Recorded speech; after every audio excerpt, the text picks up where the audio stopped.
Pada video kali ini, saya akan menjelaskan tentang trigonometri dasar, yaitu identitas trigonometri.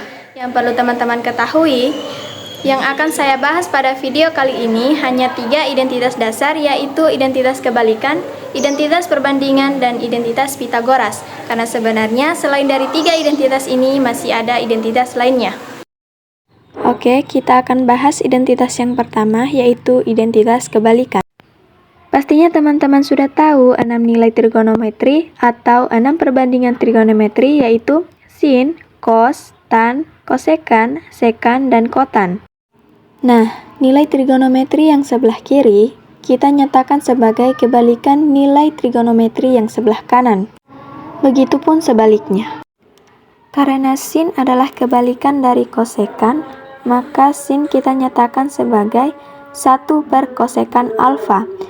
Begitupun dengan kosekan, karena kosekan kebalikan dari sin, maka kosekan kita nyatakan sebagai kosekan sama dengan 1 per sin alfa. Kemudian, cos dan sekan. Karena cos adalah kebalikan dari sekan, maka cos sama dengan 1 per sekan alfa.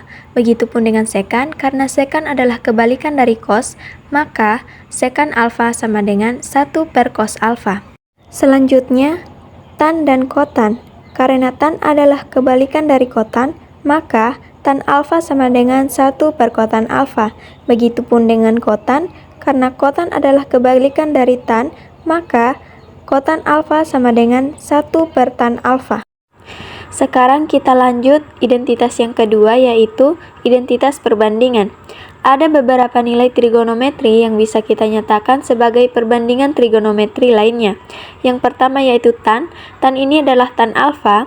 Tan sama dengan sin per cos. Jadi tan alfa sama dengan sin alfa per cos alfa.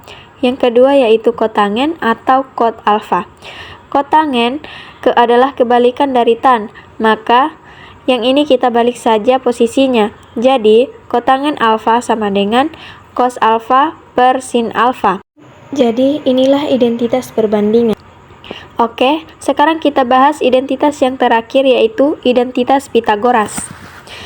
Identitas Pitagoras ini kita peroleh dari teorema Pitagoras. Misalkan kita punya segitiga siku-siku ABC, siku-sikunya di B, panjang alasnya kita misalkan sebagai X dan tinggi segitiganya sebagai Y. Hipotenusanya atau sisi miringnya kita misalkan sebagai R, sudutnya, sudut A, kita misalkan sebagai alfa. Pastinya teman-teman sudah tahu teorema Pitagoras ya, yaitu Y kuadrat ditambah X kuadrat itu sama dengan R kuadrat. Ini teorema Pitagoras. Nah, sekarang jika teorema Pitagoras ini, ruas kiri dan ruas kanannya kita bagi dengan R kuadrat. Jadi, Y kuadrat dibagi dengan X kuadrat sama dengan Y kuadrat per R kuadrat. Ditambah, X kuadrat dibagi dengan R kuadrat, jadi X kuadrat per R kuadrat. Kemudian ruas kanannya, R kuadrat kita bagi dengan R kuadrat. Karena di sini Y kuadrat per R kuadrat sama-sama dikuadratkan, maka kita bisa keluarkan kuadratnya menjadi dalam kurung Y per R dikuadratkan. Begitu juga dengan X kuadrat per R kuadrat, karena sama-sama dikuadratkan, kita keluarkan kuadratnya menjadi X per R dikuadratkan, dan ruas kanannya R kuadrat per R kuadrat nilainya adalah 1, karena penyebut dan pembilangnya itu sama. Nah, pasti kalian sudah tahu trigonometri sebagai perbandingan sisi-sisi pada segitiga siku-siku, di mana sin itu adalah depan per miring atau demi. Jadi, pada segitiga ini, sisi depannya adalah Y dan sisi miringnya adalah R. Jadi, Y per R sama dengan sin. Kemudian cos. Cos itu adalah samping per miring atau sami. Di sini sisi sampingnya adalah X, sisi miringnya adalah R. Maka X per R sama dengan cos. Kemudian perhatikan lagi bagian sini. Y per R ini kan sama dengan sin alfa, karena di sini dikuadratkan berarti sin kuadrat alfa. Kemudian X per R. X per ini kan sama dengan cos alfa, karena dikuadratkan jadi cos kuadrat alfa, dan nilainya adalah 1. Jadi kita peroleh sin kuadrat alfa ditambah cos kuadrat alfa sama dengan 1. Ini adalah identitas Pythagoras. Dari identitas ini, kita juga bisa mencari identitas lainnya. Caranya, sin kuadrat alfa ditambah cos kuadrat alfa nilainya adalah 1. Misalnya, kita bagi dengan cos kuadrat alfa.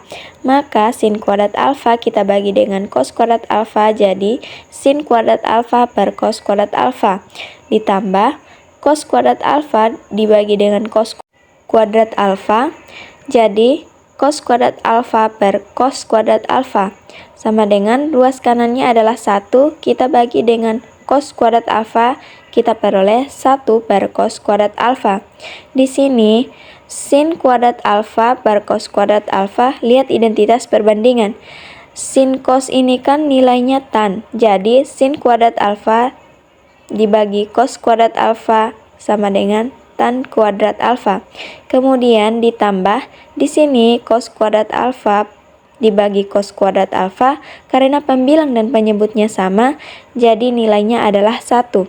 Kemudian ruas kanannya 1 per cos kuadrat alfa, 1 per cos itu kan sama dengan sekan. Jadi kalau 1 per cos kuadrat alfa sama dengan sekan kuadrat alfa. Ini juga sama identitas trigonometri. Ini kita peroleh dari sini. Inilah beberapa identitas trigonometri. Semoga bermanfaat untuk kita semua. Wassalamualaikum warahmatullahi wabarakatuh.